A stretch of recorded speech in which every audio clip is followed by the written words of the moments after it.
All right. So the first thing that came to mind was a John Solomon article. He texted me this. J6 sedition hunters. You guys probably saw this. That it was like $150,000 that the FBI and Justice Department paid to the sedition hunters group to gather evidence on January 6th protesters to help the FBI make arrests. But I saw this. So they said more than 100,000 here, but in Congress today, in the House hearing, they said $150,000. And I saw this and I went, you son of a bitch.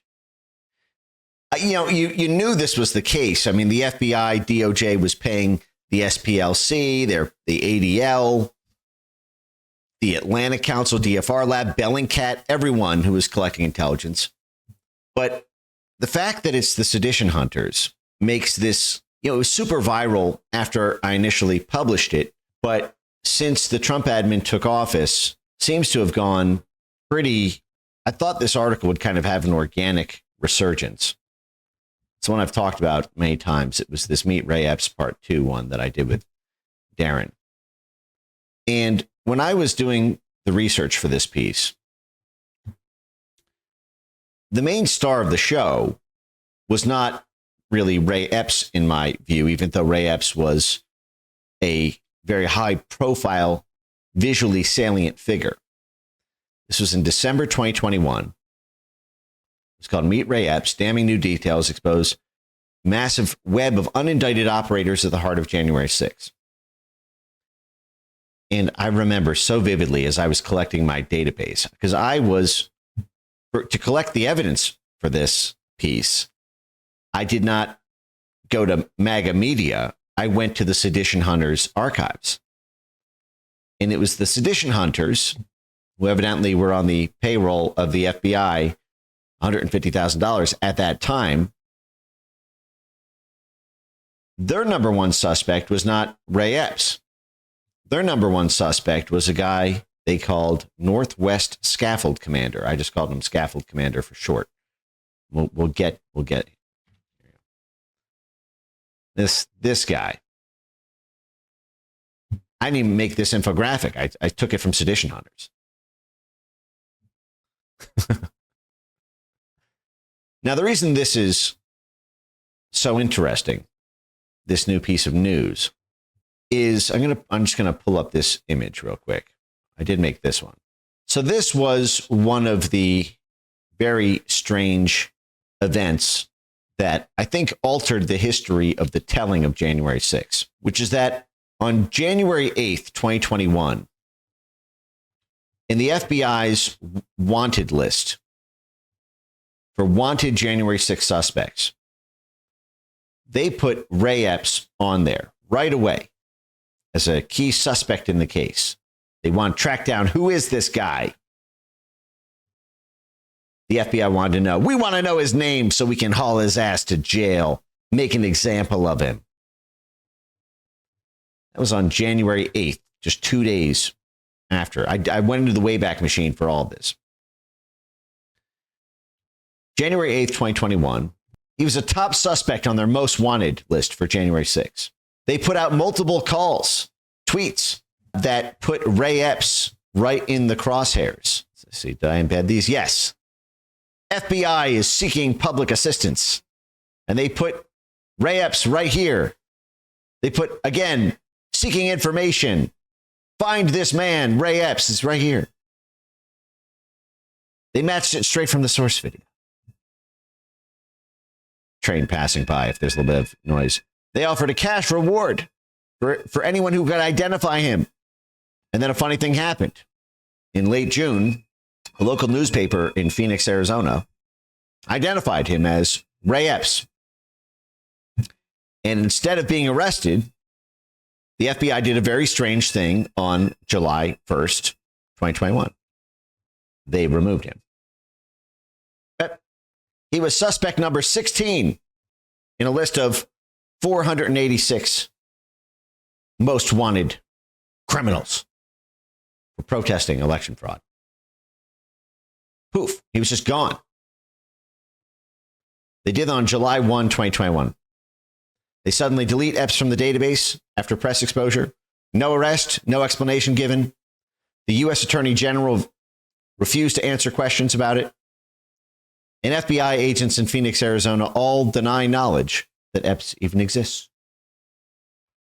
When the feds came for Kyle in Arizona, he says this about Ray Epps. They said, who is that? But then we intensified the media pressure through Revolver, and finally it escalated to Tucker Carlson at Fox, and then it escalated to Congress, and then that saga played out the way it did. But the whole time I was telling Darren, you know what's the most insane thing, Darren, about this whole saga? Is Scaffold Commander is not even on the FBI most wanted list. They never asked the public to identify Scaffold Commander. And as you're about to see, this was the number one target of the sedition hunters. It became my number one target. And at least with Ray Epps, they had the dignity, shall I say, for the op that it was. They at least asked the public to try to identify him. But Epps was not the most visible person that day, unidentified to this day. That person went by the hashtag Northwest Scaffold Commander. Let me show you what I mean by this. Let's get into this now. So this guy, I'm just going to read a little bit from what I wrote. I mean, they put this woman on the FBI most wanted list. Suspect 342. But not the guy you're about to see. Perched right across from Fence Cutter Bulwark, who was another one of these unidentified guys. He was the one who was cutting these fences before the breach. At 12:31 p.m., remember the breach, we're told, was to stop the 1 p.m. ratification of the election, certification of the election by Congress. That proceeding started 1 p.m. The initial breach happened at 12:53 p.m. of the outside Penn Walkway entrance. Now, a half hour before, at 12:31 p.m., waiting at the entrance to the Penn Walkway entrance, a half hour before the breach, this guy right here was Fence Cutter Bulwark, the guy who would cut down these fences. This is him. This is Fence Cutter Bulwark. Again, I didn't make this infographic either. I got it from Sedition Hunters, who was feeding all this info to the FBI. Fence Cutter Bulwark was cutting all these fences to clear the way for the protesters. Here he is in action.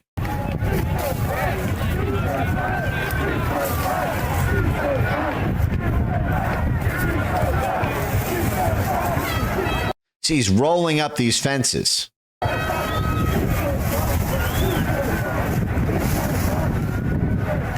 Very businesslike. What I'm getting at here is you see him rolling up these fences. And in this very businesslike manner, just taking them all down so that people can get up to the Capitol. He was there a half hour early. The screenshot again is at 12:31. But right next to him, on the same bench, waiting for the arrival of the cavalry, was Scaffold Commander. Here's what I wrote. Don't let looks deceive you. This extremely peculiar middle-aged man with glasses, a nerdy mask, and a blue ball cap has been assigned more notoriety by deep researchers than arguably any other person of the thousands they have indexed, namely the sedition hunters who were on the payroll of the FBI, meaning everything they were compiling about Scaffold Commander, presumably the FBI was compiling or was being sent. And yet they never even added him to the wanted list to ask other people to help identify. Scaffold Commander's frenetic whirlwind of activities and apparent role as the ringleader of the breach have made him the subject of Rushgate-level rumor and speculation that he was privy to a January 6 master plan. Here's what Sedition Hunters wrote about him. Early and ongoing insider and director of mob, taunts police from outside of wall early on, climbs up the Northwest Scaffold, approximately 1 p.m., closely directs and incites the crowd with a bullhorn on top of the scaffold for at least 18 minutes. It would turn out to be, I think, about an hour and a half. I think it wasn't until 2:30 that he, and the breach was already successful, that he backed down. Adidas backpack, jacket with first serve or similar on back, recorded on several videos. First serve. So some sort of service, military service, emergency fire services, some sort of service. This is his mug. We'll just call him Scaffold Commander for short. He gets his name from being the ostensible commander of the prominent media tower that overlooked the Capitol's back terrace on January 6. You've probably seen this tower in pictures.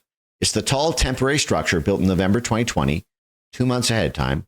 Remember, November 2020 is when Mark Milley, then the head of the Joint Chiefs, talked with Gina Haspel, the head of the CIA, about something needed to be done to stop the right-wing coup afoot. So at that moment, this tall structure was built so that ostensibly so that media crews could properly film the January 2021 inauguration ceremony. Here's what it looks like without people around. Boom, right in front, like a command center. And actually, if you cross-match this with the 1983 Psychological Operations in Guerrilla Warfare manual, it specifically says when organizing a riot, try to get a tall perch. It says in here in this document that there should be a commander-type figure who can tell the crowd what slogans to wave. I'll ask ChatGPT to find, or Grok or something to find the exact page number. Let me just do that to make it simple rather than searching the 70-page document. We'll give Grok a shot at this.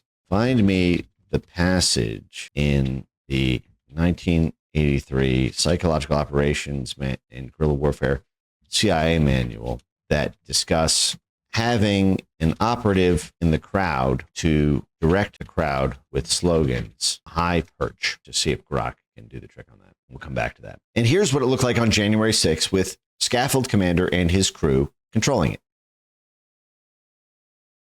You can see here he is with this bullhorn. From all the way back, you can see and hear him. This tower is the most perfect command post that anyone seeking to monitor and direct the Capitol crowd could possibly hope for. It stands front and center, everyone can see it, and the man high atop it can see and scream down to all. One can only imagine the damage a highly aggressive and monomaniacally focused breach leader could do from this perch if he had zero scruples, a plan to attack the Capitol, and an extremely loud megaphone. And here you see Scaffold Commander being profiled by the Washington Post. Somehow the Washington Post wanted this guy more than the FBI did.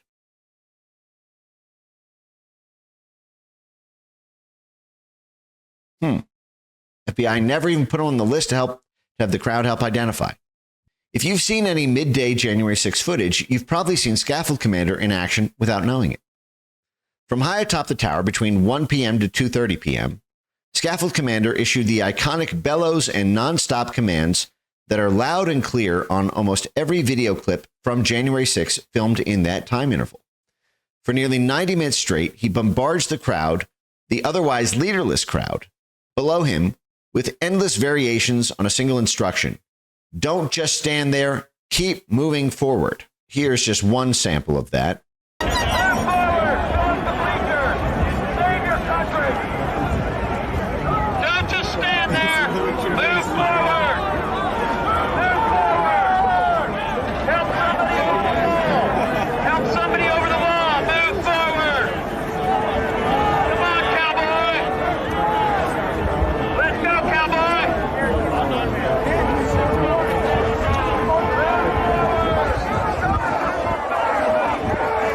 All the way back, you hear this guy saying, move forward, don't just stand there, help somebody over the wall.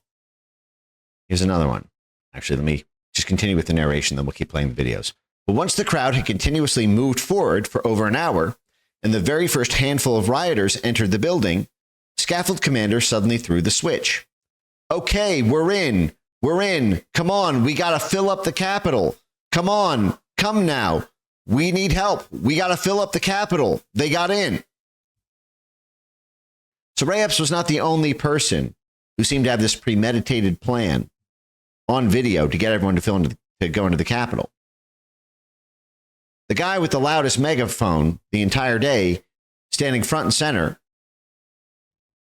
was telling everyone exactly that. All right, this clip below is checkmate. It should make Scaffold Commander one of the top criminal suspects on the entire FBI Capitol Most Wanted list. Spoiler alert, he isn't even on the list. No charges have been filed, and the FBI to date has still never acknowledged his existence.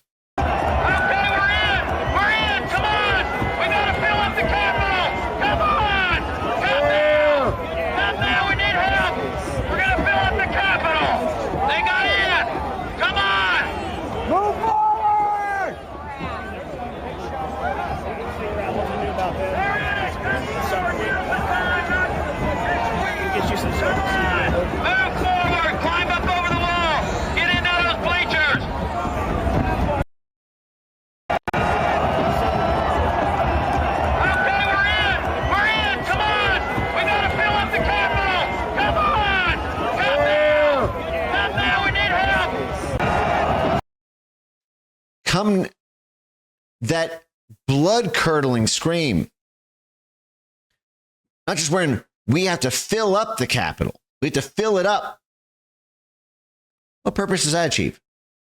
We have to fill up the Capitol. We just need more bodies in there. Help someone over the wall. Come now. We need help.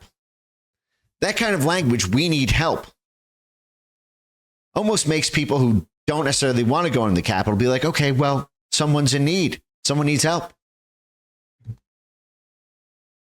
Now, mind you, he's already committed criminal trespassing according to the charges levied that day. Once you've gone past the Penn Walkway perimeter and you're now onto the lawn, and this thing is right in front of the Capitol, it's well beyond the lawn, you have committed, at the very least, criminal trespassing, according to the hundreds of people who were charged with simply stepping foot on the lawn. And this is well past the lawn. For perspective, it's important to step into the shoes of January 6 rallygoers to see just how dominant and pervasive Scaffold Commander's influence was over the crowd's psychology the entire time. Rallygoers could hear his confident and constant commands with total clarity all the way back at the entrance to the Capitol lawn. For new entrants arriving at the Capitol grounds, Scaffold Commander's voice would be the first and loudest voice they heard. Scaffold Commander even mixed in damsel in distress type appeals, so new arrivals would perceive that moving forward would be doing their part to rescue innocent Trump supporters who need your help. So this is all the way back on the lawn. Now, this itself, the FBI indicted hundreds of people simply for stepping foot on the lawn. Well in front is Scaffold Commander. As soon as you step foot on the lawn, his voice is the first one you heard. I'll just play this.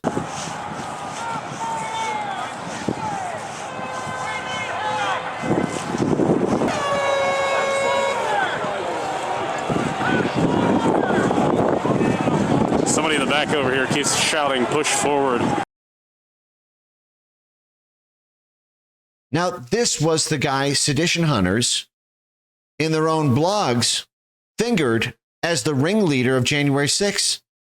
And the FBI never even sought him, never even asked the public to identify him.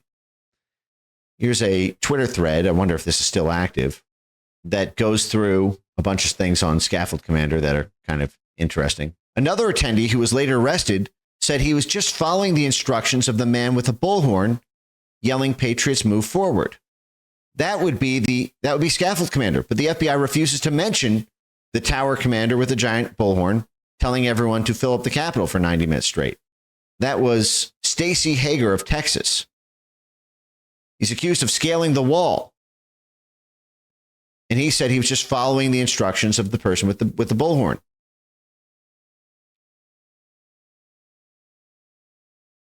But they never even asked to identify that person.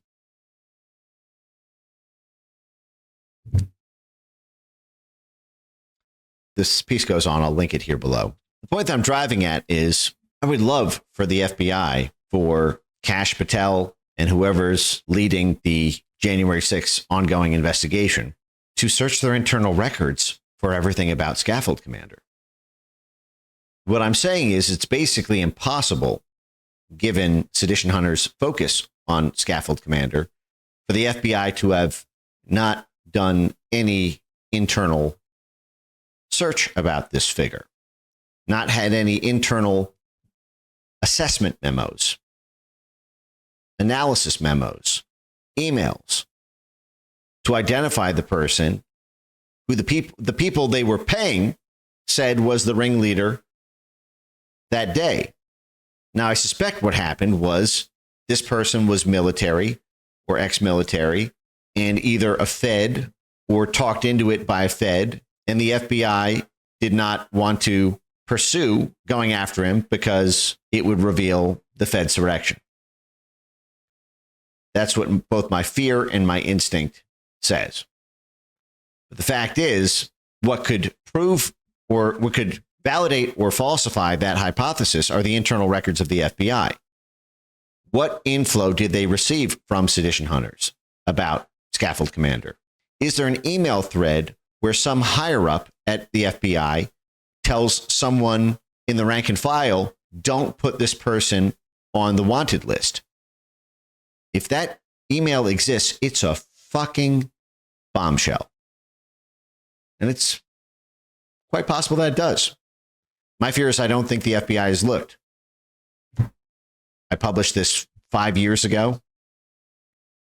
I didn't really start talking about it again until about a year ago. So, FBI, if you're listening, search your internal records for Northwest Scaffold Commander. Everything related to the tower on January 6th, and make it public for us to see. Okay. Someone said go back to Grok. Yeah, let's see if they found it. Okay. Yes. Okay.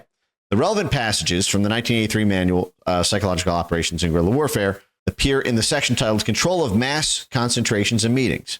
These describe the strategic use of small groups of trained agitators to infiltrate and manipulate crowds during demonstrations, creating the appearance of a larger spontaneous protest. This includes deploying elements for observation from elevated positions and using rallying cries to direct crowd behavior. Let's just read it. Mass meetings. I'll put the link here if you guys want to see. Psychological Operations in Guerrilla Warfare. You go down to mass control of mass meetings. The control of mass meetings in support of guerrilla warfare is carried out internally through a covert commando element, bodyguards, messengers, shock groups, incident initiators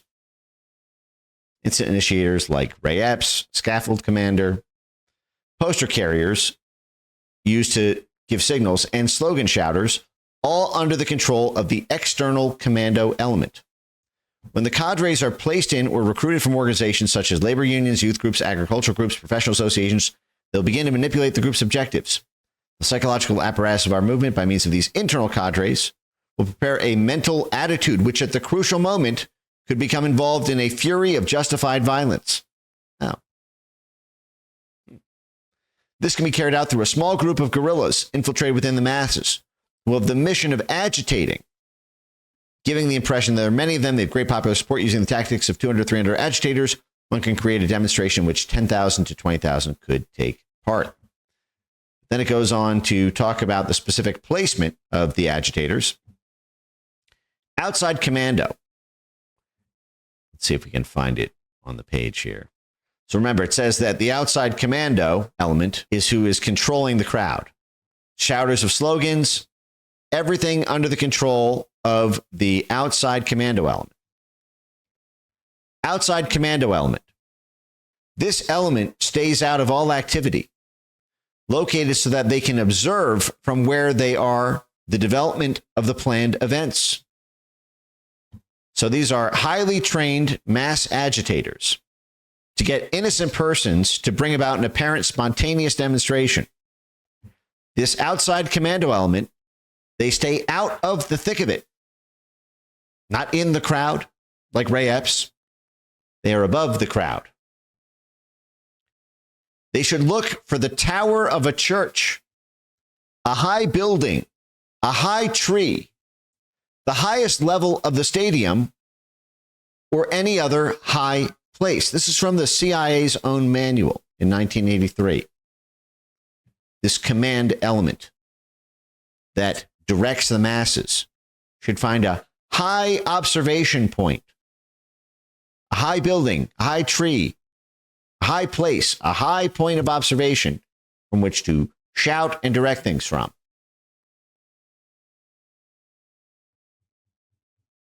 Who occupied the high central place that did every single thing the CIA manual told them to do? Well, it was the number one suspect of the FBI paid sedition hunters. Here it is, motherfucker. Here's your high building, high point of observation, high place. It's right here doing all the things that the CIA says in its own training manual that its own highly paid agitator should do.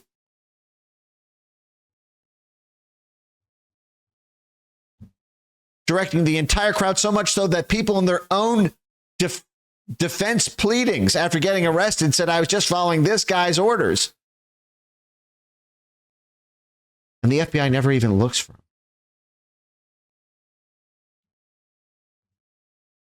And this FBI has not, to my knowledge, even looked into that. Isn't that crazy? The slogans are really simple. They're 3 words. We are hungry. We want bread. What was he saying here? Move forward. We need help.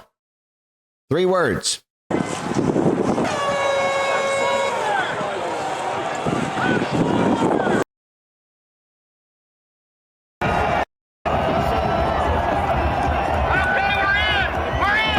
Okay, we're in. We gotta fill up the Capitol! Come on! Come now! Come now, we need help! We're gonna fill up the Capitol! They got in! Come on! They got in. Move forward! They got in. We need help. Move forward. Keep it simple, stupid. Now, this is the kind of Ray Epps scaffold commander duo. Ray Epps spent most of his time after the initial perimeter breach right underneath scaffold commander. This is what I was saying to Darren, was this outside commando, inside commando structure that the CIA itself uses in astroturfed riots. The inside element remains within the multitude of the crowd, placards and signs. Well, who was right underneath in the thick of the crowd here? It was Ray Epps. Keep the focus. It doesn't matter. Yes, it does. That's not why we're here. That's not why we're here. Listen, you can't focus on too many. Our seats. Our enemy is not other Americans. Our enemy is the capital. Our enemy is the capital. And someone says, why? Other Americans. Our enemy is the capital. Female take. All right, I don't agree. Our enemy is the capital? Someone says, why? Why is the capital our enemy? The people pulling the string. You're fucking retarded. You're kind of put out the door. How old are you, man? The enemy is our capital. Like, what? But where was he the whole time? He's practically underneath the command capital, just arm's length away. And yeah, here you go. All right. Here right now, so we're choking up a little bit. If that wasn't enough, just the emotion of being here with all these patriots, the real story. See, that's Ray Epps right next to him. At the front of the crowd, the very front of the crowd, right underneath the observation tower, where scaffold commander will begin shouting the instructions. You can see them coming from the direction of the National Mall, the Washington Monument, full of people coming down Constitution. That's Ray Epps in the yellow dialogue. Coming down I made this clip in Adobe. Pennsylvania, scaling the towers that were meant for the inauguration. The American people are tired, they're fed up, they feel they've been cheated, and we're going to find out if they're right. Good to be on the right side of history. Fuck yes! So he's arm's length away from the command tower. That will be the main point. So you have literally this internal, external command element, someone telling because what Epps was doing is he was telling everyone to come up to the front of the crowd. He says, up to the steps and stay there. I'm not going to play all these clips because Rumble is going to, be an asshole about it. But he's literally telling everyone to come right up to the front of the steps, while scaffold commander is yelling, move forward with a bullhorn. You have your internal and external commando element. Ray Epps is literally dressed like a commando. And scaffold commander had the first serve quasi-military, slogan on. And here you see scaffold commander pushing through the fences. Does this look like a dude? This does not look like, a young, mindless. This dude looks like he's in his 40s or early 50s. Look at this. Look at that. Look at that chunky butt. Dude looks like he's going to crap his khakis. Not exactly your typical mindless rioter. $10 from DSJ 505. Mike, what makes you think they don't know who scaffold commander is? I'm saying the opposite, DSJ. I'm saying I think that the same folks who planned the Fedsurrection knew scaffold commander was being trained for this task and deliberately killed any investigation into him the same way they killed any investigation into the pipe bomb. But I think this FBI has been focused on tracking down the pipe bomber and has lost focus on tracking down the key ringleader of the actual event at the Capitol. That makes sense? Here he is. What a great face. Loud, looks unhinged. They never said, help identify this man.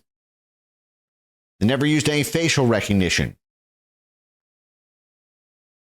They never tracked that person's cell phone ping. Micro targeted to the tower. For one reason or another, they did not want us to know who this person is. And given that this was the person most directly involved in coordinating people to go forward once they arrived at the protest and then go up to the Capitol and then into the Capitol, if you crack this person's identity and this person's a Fed, that's the end of the insurrection narrative. You have the Fedsurrection in a pretty little bow. Game over right there. So FBI, you've got those cell phone pings and you can micro-target it to a 5 foot by 5 foot radius right there at the command tower. You may get your man.